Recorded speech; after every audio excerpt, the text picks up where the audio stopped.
আপনারা এখন আমার পিছনে যে ফ্রিজটা দেখতেছেন এটা হচ্ছে স্যামসাং একটা রেফ্রিজারেটর। এই রেফ্রিজারেটরটা কেনা হয়েছিল করোনা আসার ঠিক আগ মুহূর্তে। আই মিন 5-6 বছর তো এই ফ্রিজে হয়ে গেছে। ফ্রিজটা দেখতে অনেক সুন্দর, সিলভার কালার, অ্যান্ড এটা হচ্ছে গিয়ে 10 বছরের ওয়ারেন্টি ছিল, মানে ইনভার্টার ওয়ারেন্টি। আর এটাতে হচ্ছে গিয়ে মানে ডিজিটাল ইনভার্টার টেকনোলজি ছিল বিধায় এই ফ্রিজটা কেনা হয়েছিল। কিন্তু কেনার পরে হঠাৎ করে এই ফ্রিজের মানে মাদারবোর্ডটা চলে যায়। মাদারবোর্ডটা চলে যাওয়ার কারণে এই ফ্রিজের যে ভিতরের একটা ফ্যান আছে, এটা আমি দেখাবো। আমি জাস্ট একটু আপনাদের হিন্ট দিয়ে নিই যে এই ফ্রিজটা আজকে দেখানোর কারণ হচ্ছে এই ফ্রিজটা অনেক শর্ট করে কিনছিলাম, কিন্তু কেনার যে ফলপ্রসূ মানে 10 বছর যে এটার ওয়ারেন্টি আছে, এই 10 বছরে যায়নি। রেফ্রিজারেটরের ভিতরে যে এয়ার কম্প্রেসার ছিল ওইটার কিছু হয় নাই, কিন্তু যা হয়েছে তা হচ্ছে এই ফ্রিজের ভিতরের মাদারবোর্ডে। সো আমি হচ্ছে কি এরপর এই যেখান থেকে এই ফ্রিজটা কেনা হয়েছিল স্যামসাং, ওইখানে কল দিয়ে কাস্টমার কেয়ারে তারা হচ্ছে কি একটা লোক পাঠায়। আর লোক পাঠানোর পর তারা এটা চেক করে দেখে যে এটার ভিতরের মাদারবোর্ডটা নষ্ট হয়েছে, যেই কারণে এইখানে মানে নর্মালের হচ্ছে গিয়ে একটা ফ্যান থাকে, যে ফ্যানটা হচ্ছে যে আমাদের ফ্রিজটা তো বরফ হয় না। আমি দেখাবো একটু পরে, কারণ ট্রাইপড থেকে খুলতে হবে ক্যামেরাটা, আমি ফোন। সো নর্মাল তো হচ্ছে গিয়ে নর্মাল বা হচ্ছে গিয়ে আমি যদি ফ্রিজটা খুলি অ্যান্ড আমি যদি এই ট্রাইপডটা একটু আনি, সো এগুলো হচ্ছে গিয়ে আই মিন এগুলো ঘুরতে দেখেন, বাট দেখেন এই যে ধোয়া আসতেছে, এয়ারটা আসতেছে। সো এইখানে হচ্ছে গিয়ে কোনো বরফ হবে না, বাট এই বাতাসটা আসার কারণে হচ্ছে গিয়ে এইখানে কি বলবো এটা মানে ডিপ হবে।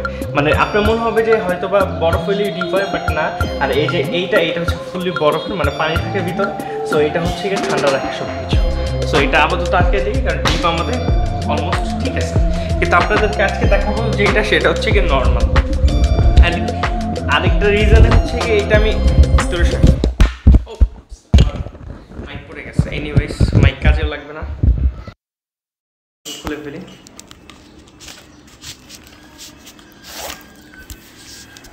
সো আরেকটা রিজন হচ্ছে কি এই ফ্রিজটা আজকে আমি দেখাচ্ছি, সেটা হচ্ছে 2 দিন আগে আমি হচ্ছে কি একটা পোস্ট পাইছিলাম, যে পোস্টে হচ্ছে কি লেখা ছিল যে স্যামসাং এরই একটা কেউ একজন একটা ওভেন কিনছিল, যে ওভেনটা হচ্ছে কি আপনার পুরোপুরি নষ্ট হয়ে গেছে, ওইটার মাদারবোর্ড চলে গেছে। আমি খোঁজ খবর নিয়ে দেখলাম যে বাংলাদেশে স্যামসাং এর এয়ার অ্যাপ্লায়েন্সের প্রাইস অনেক বেশি, সাথে হচ্ছে গিয়ে যেটা নষ্ট হয় সবথেকে বেশি এটা হচ্ছে মাদারবোর্ড।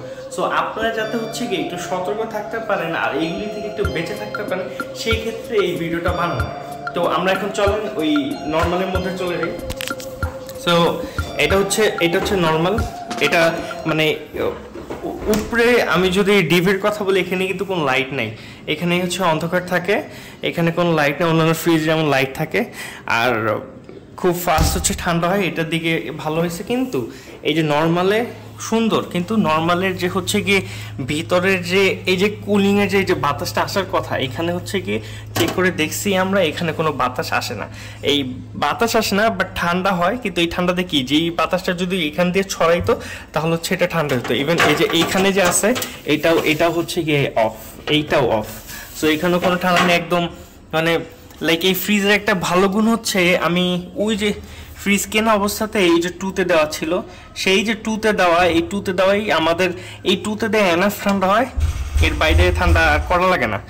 কিন্তু আনফরচুনেটলি এটা হচ্ছে নষ্ট হয়ে গেছে। সো এই হচ্ছে নর্মালের আত্মকাহিনী আর ফ্রিজের আত্মকাহিনী। তো স্যামসাং এর যতগুলি মানে কিচেন এয়ারপ্লেন যেগুলি আছে, যেগুলি কেনার জন্য আপনার হচ্ছে আগ্রহ দেখান আমার মতো, আমি হচ্ছে প্রথম অনেক আগ্রহ দেখাতাম। আমি মনে করতাম যে ভাই একটু কিনি, কারণ স্যামসাং আপনি জানেন যে স্যামসাং এর হচ্ছে গিয়ে অনেক বড় ফ্যানই আমি। স্যামসাং এর সব প্রোডাক্টই বেশি পছন্দ করি। স্যামসাং এর যে ফোন কিনছি, কিছুদিন পরে যে ফোনটা হাতে থেকে পড়ে হচ্ছে মাইক্রোফোনটা গত হয়ে গেছে।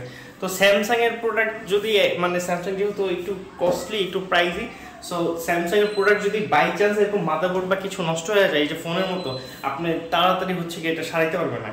বাট এছাড়া অন্যান্য ব্র্যান্ডের দিকে আমি যদি দেখি, তাহলে হায়ার বা হচ্ছে গিয়ে সিঙ্গার বা অন্যান্য যে এলজি ব্র্যান্ডগুলি আছে, এগুলো কিন্তু এত ফাস্ট নষ্ট হয় না, যেটা এই যে এই ফ্রিজের ক্ষেত্রে হয়েছে, এই ফোনের ক্ষেত্রে হয়েছে। কিংবা হচ্ছে যে 2-3টা পোস্ট যেগুলো দেখলাম যে ওভেন নষ্ট হয়ে গেছে খুব তাড়াতাড়ি মাদারবোর্ডটা।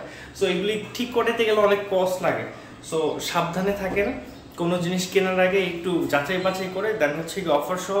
তারপর আমি চাইছিলাম যে এই ফ্রিজটাকে হচ্ছে গিয়ে যদি কি বলবো এটা যে এই ফ্রিজটা যদি হচ্ছে কি এক্সচেঞ্জ করে নতুন একটা ফ্রিজ কেনা যেত, সেই ব্যাপারটাও আমার আগ্রহ ছিল। আমি খোঁজখবর নিতে পাইনি, বাট খোঁজখবর নিব। বাট আপনারা যদি জানেন যে স্যামসাং এর ফ্রিজ চেঞ্জ করে হচ্ছে গিয়ে প্রোডাক্ট চেঞ্জ করে নতুন একটা কিছু কেনা যায় কিছু টাকা অ্যাড করে, তাহলে আমাকে নিশ্চয়ই জানাবেন। আর কি পোয়াচ্ছি তারা